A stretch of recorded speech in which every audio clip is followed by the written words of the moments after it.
और आइए अब हम आपको दिखाते हैं कि कैसे सुप्रीम कोर्ट ने आज अरावली पर्वतमाला को लेकर उठे विवाद के बीच अपने ही आदेश पर रोक लगा दी है। 20 नवंबर 2025 के अपने निर्णय में अदालत ने अरावली की एक समान परिभाषा स्वीकार की थी, लेकिन आज कोर्ट ने यह कह दिया कि इस निर्णय को लागू नहीं किया जाएगा और जब तक अगली सुनवाई में स्पष्टता न आ जाए। अदालत ने चिंता व्यक्त की कि अरावली रेंज की परिभाषा सही ढंग से होनी चाहिए, वरना पर्यावरण को नुकसान हो सकता है। अब 21 जनवरी 2026 तक खनन पर रोक लगा दी गई है। आइए हम आपको दिखाएं।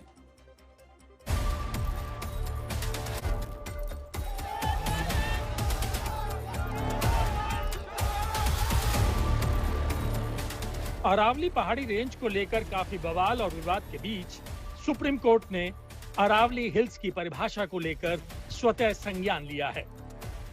जी हां, सुप्रीम कोर्ट ने अपने ही आदेश पर रोक लगा दी है।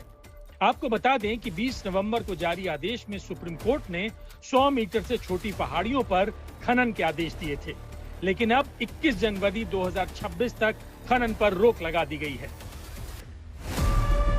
इस मामले पर सुनवाई के दौरान सरकार का पक्ष रख रहे सॉलिसिटर जनरल तुषार मेहता ने कहा कि इस मामले में गलत जानकारियां फैलाई जा रही हैं। इस पर सुप्रीम कोर्ट ने कहा कि कई चीजों को स्पष्ट किए जाने की जरूरत है, इसी वजह से इस विषय को संज्ञान में लिया गया है।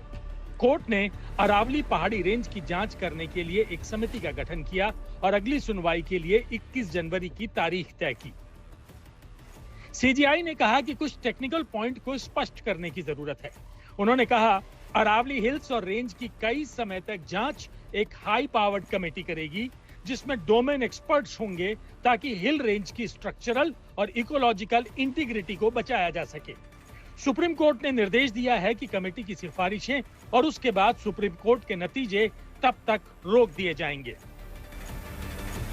जुडिशियल इंटरवेंशन एक बहुत सही टाइम पे और कंसिडरिंग के 4 दिन बाद कोर्ट खुल रहे थे और इसको छुट्टियों में लिया गया है, so it's obviously well meaning and much needed. पर अब यही है कि मतलब एक चीज़ आप देख रहे हैं जो हम सबको जो सबसे ज़्यादा ऑब्जेक्शन है और जो गलत है वो डेफिनेशन के ऊपर है। जो डेफिनेशन, क्योंकि इसकी कोई ज़रूरत नहीं थी और ये क्यों करी गई और क्या ऑब्जेक्टिव्स हैं इसमें, ऑब्वियसली माइनिंग को बढ़ावा देने के लिए एट्सेट्रा।